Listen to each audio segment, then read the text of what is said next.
Steve Lorenz. I'm one of the owners and the head brewer over at Kinslahger Brewing Company here in Oak Park. We're on Roosevelt Road, just west of Oak Park Avenue. We're in our tap room right now. It's a nice place to come by and have some of our beer, get some really fresh beer, some of the beer that we don't distribute widely.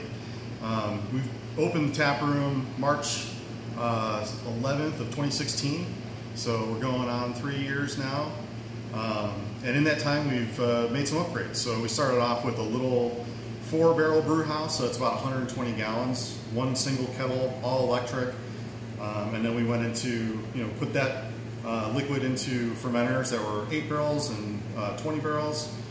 So we had a total of, let's say, 72 barrels of capacity in the space. We upgraded and we've basically quadrupled our size. So now our brew house is a 2-kettle brew house. It's 15 barrels instead of 4. And we've got a much larger cellar. So it's quite a bit packed in the back nowadays. We kind of have to be careful when we're walking around each other, not to step on each other's toes.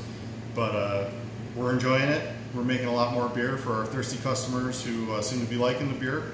So that makes us happy. And if you want, we can go in the back and take a look at it. So this is the new Kinslahger. We got our brew house over here. This is our cellar. This is all of our fermentation tanks.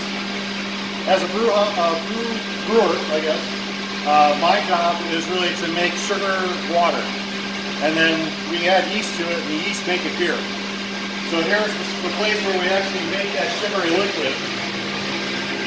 We add all of our malt, our grain into the hot water in this tank and stirs it around. And that actually breaks up starch and creates sugar. And then we drain it out of this. And it goes into this next kettle over here. This is where we boil it. We add our hops to it. Makes the hops bitter. Gives it aroma, gives it flavor. And then we pump it out of this tank through this heat exchanger to make it cold.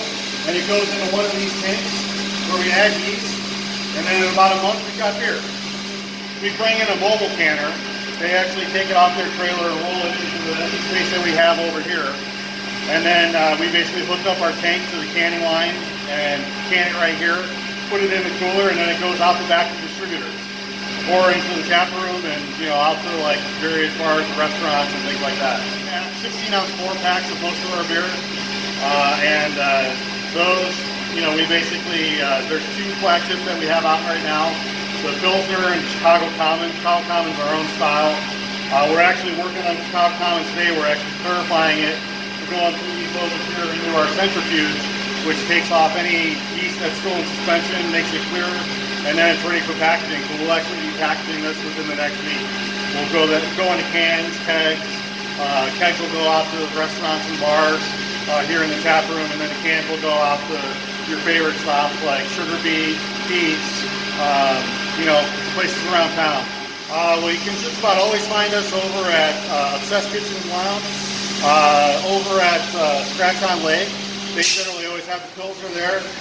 So we've got a lot of really good customers here in the area that, have just been knocking it out of the park for us and getting us out there in front of people. Avenue Ale House has been one of them. So yeah, we're very fortunate to have a lot of local support. Renaissance has their raised bar at the top on their rooftop. That's a nice place in the summer to go get our beer. We're going out further west too, a lot of suburbs. So yeah, we're getting out there a lot further than we have been in the past. It's really good. It's fun.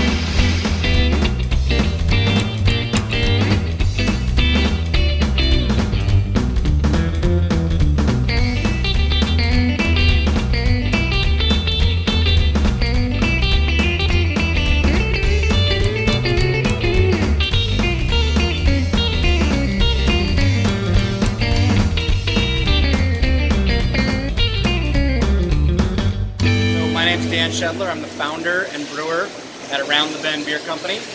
We are here in the brewery today, kind of taking a look at where all the magic happens, right? So right over here is our brew house. This is where we actually brew the beer.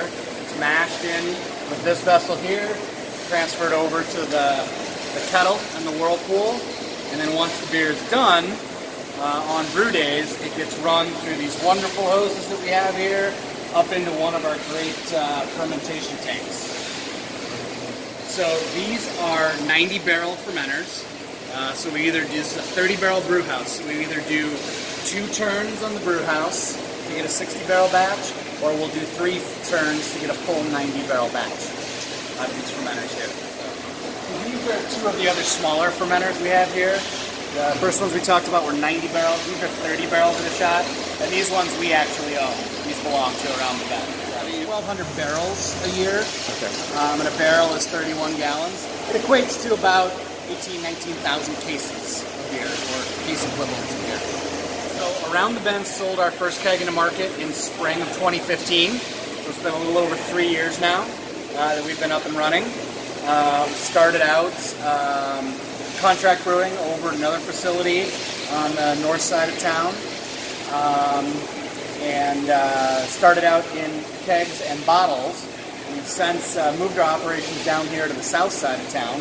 We're in the Pullman neighborhood right now, on the far south side of the city.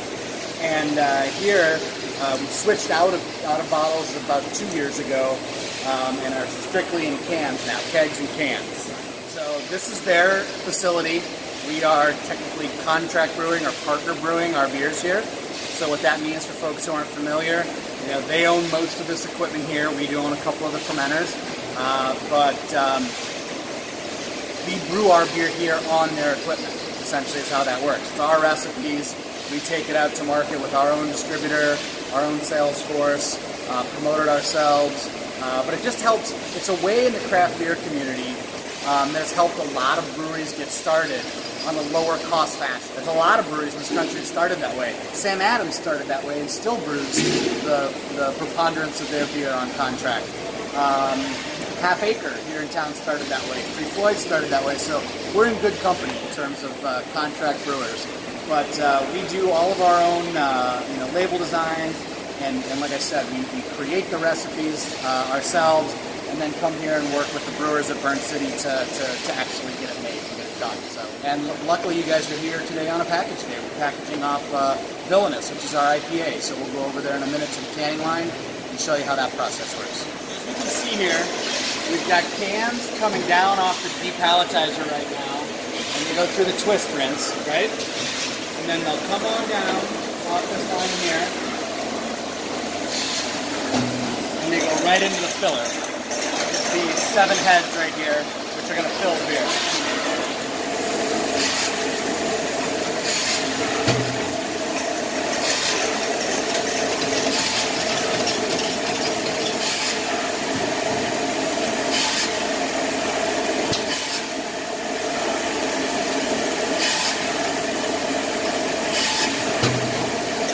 And then once the cans are full, come down here, the lids go right on.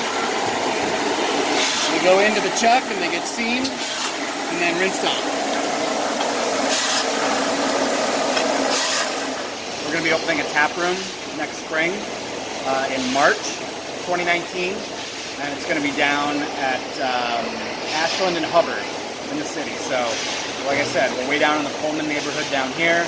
So the new facility up close in the city, I think, is going to be a lot more accessible for a lot of people, and they'll be able to come and actually have a place to experience our brand and drink beers on site. Here, it's production only. It's pretty bare bones, you can tell. So we're not open to the public down here.